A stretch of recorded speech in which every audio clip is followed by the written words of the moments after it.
제일 중요한 부분은 일상생활이 어려워지는 것을 이제 신호로 보시면 됩니다. 그러니까 연세 드신 어르신들이 에스컬레이터를 타려고 하는데 두려워. 아, 이거 바로 얹어야 되는데, 또는 물건을 평상시에 들던 건데 조금 주저되는, 그리고 요 횡단보도를 건너가야 되는데 못 건너갈 것 같아.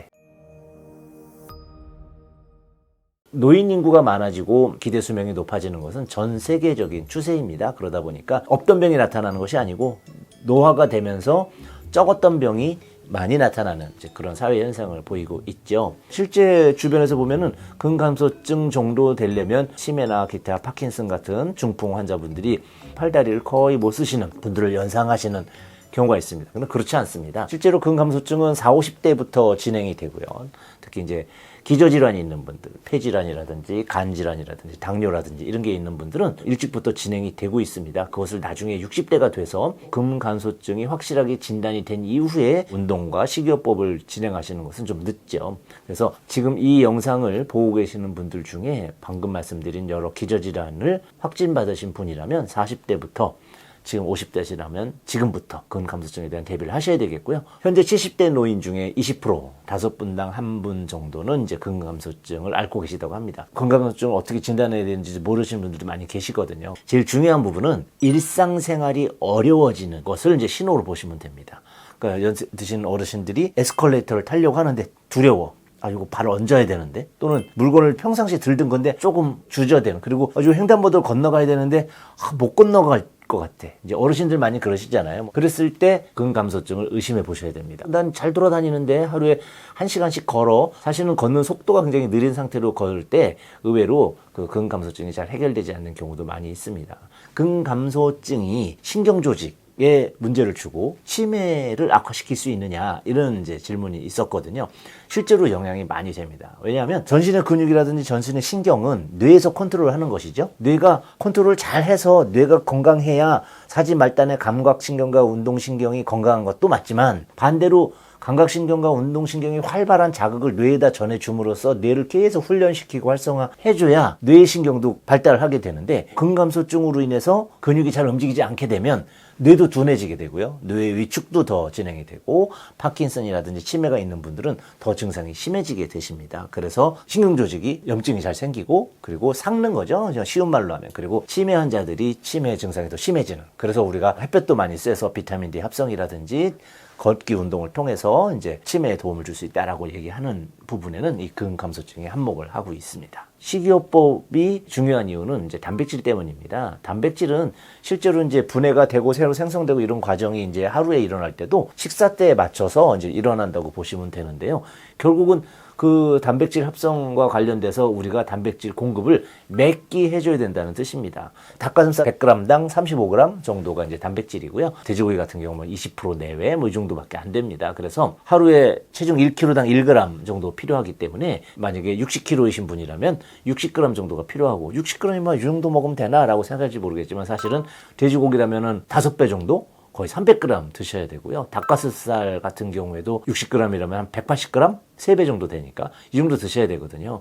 양이 이제 점점 많아지는 거죠. 하루에 필요한 그 정도의 양을 공급하기 위해서 매끼 단백질을 먹게 되면 질리는데, 그래서 식물성 단백질인 콩단백을 또 많이 권해드립니다. 콩단백도 계속 두부 종류나 이런 것만 드시는 것은 또 질리면 다시 두유 같은 것도 드셨다가 이런 식으로 식물성, 동물성 단백질을 골고루 매끼 공급하시는 것이 중요하겠습니다. 그리고 아침 식사를 거르시고 과일이나 이런 거 드시는 분들 계시지 않습니까? 과당도 굉장히 당뇨에도 안 좋고 탄수화물 종류여서 단백질 섭취에 방해인자가 되는 거죠. 그리고 이제 여러 유튜브나 이런 방송을 보시면 근감소증에 대한 약은 없다, 오직 식이요법이다, 또 운동이다, 이렇게 말하게 되죠. 하지만 한방에는 걱정하지 마십시오. 사상이 끝났다고 제가 항상 말씀드리지 않습니까? 제가 자주 쓰는 약 중 여러 가지가 있습니다. 그중에 장근탕이라는 것이 있습니다. 천하장사할 때 장자에다가 근육근자를 써서 장근탕이라는 처방이 있는데, 인대가 끊어지신 분들, 또는 이제 뼈가 손상이 되시면서 근육이 같이 손상되신 분들, 근육의 양이 부족하신 분들, 또는 이제 성장탕 쓰는 과정 중에 뼈의 성장뿐만이 아니고 근육량이 너무 부족할 때도 성장탕에 겸해서 이제 쓰게 되는 장근탕이라는 약이 있습니다.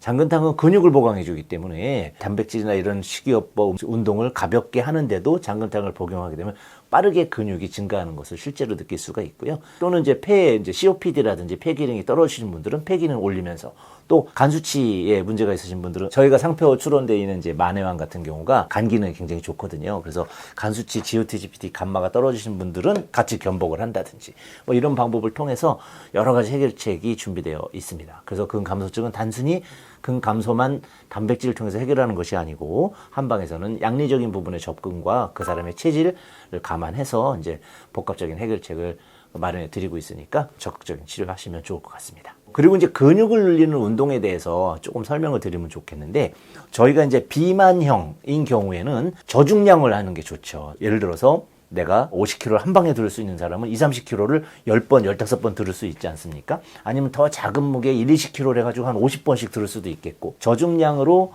많은 횟수를 하게 되면 다이어트에 도움이 됩니다. 그래서 비만형 근감소증 환자들 같은 경우에는 이런 운동을 권해드리고요. 근육의 부피, 매스를 키우기 위해서는 하중이 좀 추가되는 게 좋겠는데, 물론 근감소증이 이미 진단되신 분들 같은 경우에는 이제 쉽지 않겠지만 40, 50대에서 근감소증 의심질환 또는 근감소증으로 갈 수 있는 소모성 질환을 가지고 계신 분들이라면 근육을 키우기 위해서는 큰 하중으로 5번, 8번밖에 못하는 그런 무게를 해주시는 것이 훨씬 이제 도움이 되시고요. 그리고 이제 연세 드셔서 나는 그런 큰 무게를 들지 못한다고 하면 그런 운동을 따라서 하는 겁니다. 따라서 한다는 뜻은 뭐냐면, 저희가 이제 벤치프레스를 누워서 이렇게 무거운 걸 들잖아요. 근데 연세 드셔서 잘 안 되시잖아요. 그러면 벽에 서서 앞에서 내가 바벨을 밀어 올리는 것처럼 벽을 이렇게 밀어 올리는 거죠. 천천히. 그러면서 팔과 이 대흉근 쪽에 힘이 들어가게끔 이렇게 민다든지, 또는 우리가 스쿼트 무게를 갖고 이렇게 하는 부분이 어려우면 흉내만 내는 거죠.